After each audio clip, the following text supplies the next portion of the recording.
Gaurahari. This is the story of how Śṛī Śikṣāṣṭakam became a half-sleeve tattoo on me, Ekendra dāsa. First, I found the Roman transliteration, database.io, pretty standard place to get that sort of thing, and I used this die crunch script converter, which is pretty good, but I found a better one, Ekshaya, I think I'm saying that right. You have to remove all the dashes, which is a little tedious. And then I found a font that I thought looked pretty snazzy, a little bit ostentatious for Devanagari script with all the loops and whatnot, but I like it. It's an aesthetic presentation. Now, I don't trust my knowledge of Devanagari at all. I'm very new to it and I make a lot of mistakes, so I double-checked and triple-checked. Fortunately, a beautiful devotee, Hari Parshada Das, who's very qualified, studied Sanskrit since childhood, went through and proofread every single thing I came up with.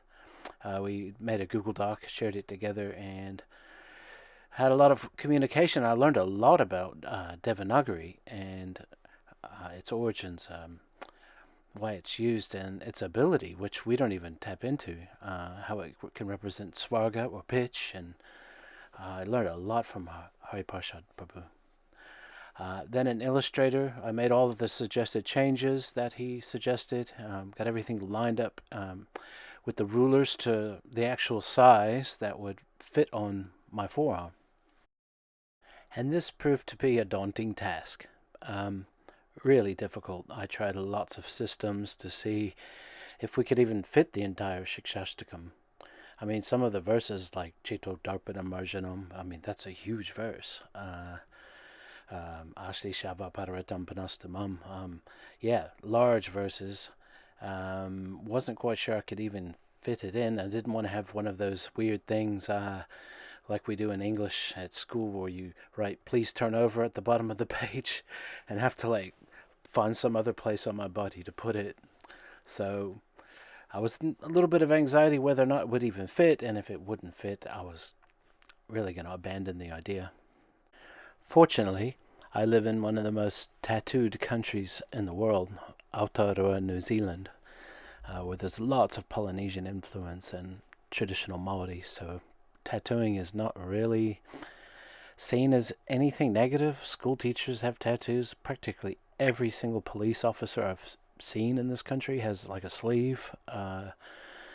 So it's a fairly normal thing. There's tattoo shops all over the place. It's kind of a big deal. It's part of the culture, whether you're a European white person living here or Polynesian. So I managed to find this gentleman here named Tace, and I noticed he had a attention to detail. I had many conversations with him beforehand. He also had kind of a deeper sense of patience and someone I just connected with, and I thought he might be up for the job. I explained how much detail would be involved and all of that, and he was all go. And it must have been 10 hours total of being inked, and I can't say I enjoyed it, but I have to say I'm very happy with the result. Now for the rest of my time in this body, every time I look at my arm, which is quite often, I'm going to think of beautiful Gaurasundar and his essential 8 instructions. So non-pretentious. I mean, he could have written volumes and volumes of literature, but he left us with 8 very essential verses.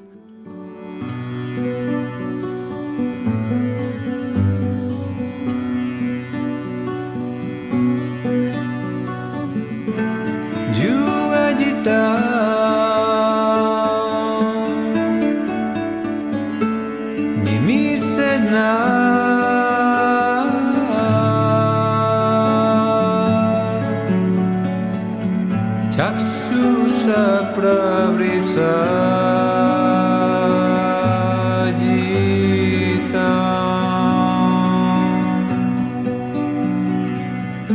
Sunjayita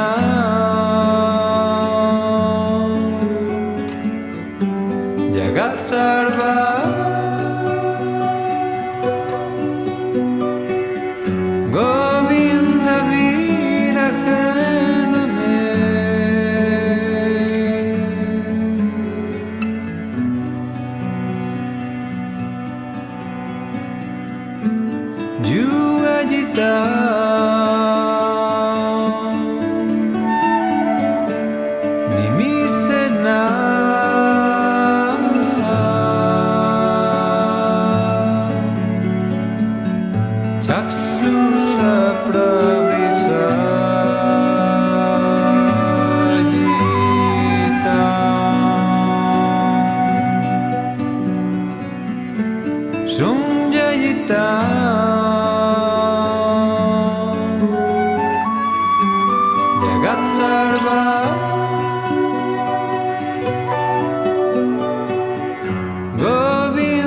Hare